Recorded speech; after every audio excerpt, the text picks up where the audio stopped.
بسم الله الرحمن الرحيم. ترتيب الأعداد الحقيقية. أولا هي عبارة عن زي الصاد كده، صاد موجبة وصاد سالبة والصفر. هي برضو تلات حاجات، موجب وسالب وصفر. يبقى موجبة اتحاد الصفر اتحاد السالبة. يبقى عبارة عن تلات حاجات، موجب وسالب اتحاد المجموعة اللي فيها الصفر. يبقى عبارة عن موجب سالب وصفر. بيقول لي هنا بقى رتب ترتيبا تصاعديا للأعداد اللي قدامي. علشان أرتب لازم يبقى نفس النوع من الأعداد. يعني لو عندي هما كسور وفيهم واحد عدد صحيح لازم أخلي العدد الصحيح كسر عشان يبقى كلهم كسور. لو كلهم جذور جذر تربيعي ما عدا عدد واحد اللي هو التمانية عدد صحيح لازم أخليهم كلهم جذور. من الآخر لازم يكونوا كلهم شبه بعض. اداني 3 جذور وفي النص اللي هو التمانية ده عدد صحيح، يبقى حوله لجذر. التمانية عبارة عن جذر 64. ليه جذر 64؟ ال 64 عبارة عن 8 في 8، يبقى جذر 64 تديني 8. يبقى أنا كده خليتهم كلهم جذور. نفتكر مع بعض ترتيب الأعداد: السالب الأول، بعدين الصفر، بعدين الموجب. مظبوط كده؟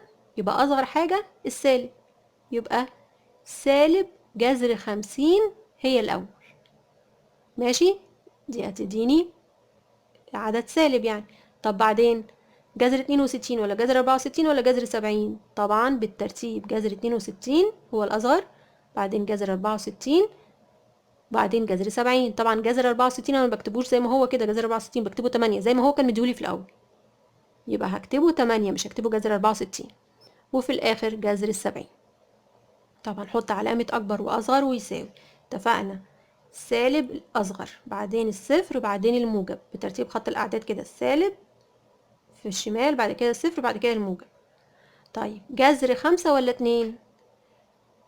هنا مديني جذر وهنا مديني عدد صحيح، يحول ده لده يحول ده لده. الأسهل لي طبعا الاتنين تبقى عبارة عن جذر 4.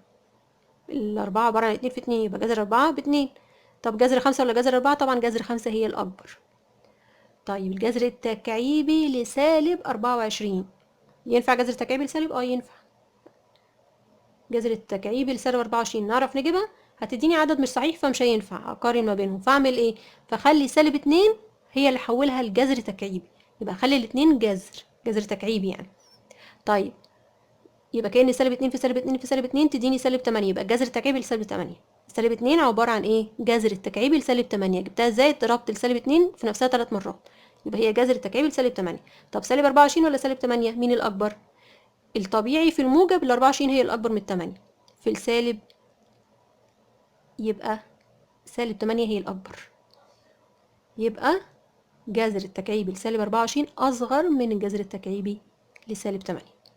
في الموجب ال 24 أكبر من 8، في السالب يبقى العكس، سالب 24 هي اللي أصغر من سالب 8، فجذر التكعيبي لسالب 24 هيبقى أصغر من جذر التكعيبي لسالب 8.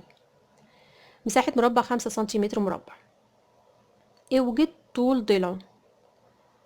طيب مساحة المربع عبارة عن طول الضلع في نفسه. يبقى اجيب طول الضلع ازاي؟ جذر التربيع للمساحة، ده قانون احنا كنا دارسينه. لو مش عارفين فاحنا بنقول المساحة طول ضلع في نفسه. يبقى اجيب طول الضلع الواحد ازاي؟ مع حاجة في نفسها. يبقى اجيب الحاجة لوحدها ازاي؟ طول الضلع ازاي؟ جذر التربيع للمساحة. يبقى هو جذر التربيع للخمسة اللي مديهالي، يبقى جذر التربيع الخمسة زي ما هي 5 سنتيمتر. الناتج طول بالسنتيمتر، يبقى جذر التربيع ل5 سنتيمتر بس كده. الطول ده عدد نسبي ولا غير نسبي؟ طبعا جذر الخمسة لما احطها على الآلة الحاسبة مش هتطلع لي عدد صحيح، يبقى ده عدد غير نسبي. النسبي لو كان يبقى لو كان جذر 4 أو جذر 9 أو جذر 16، إنما جذر 5 ده عدد غير نسبي.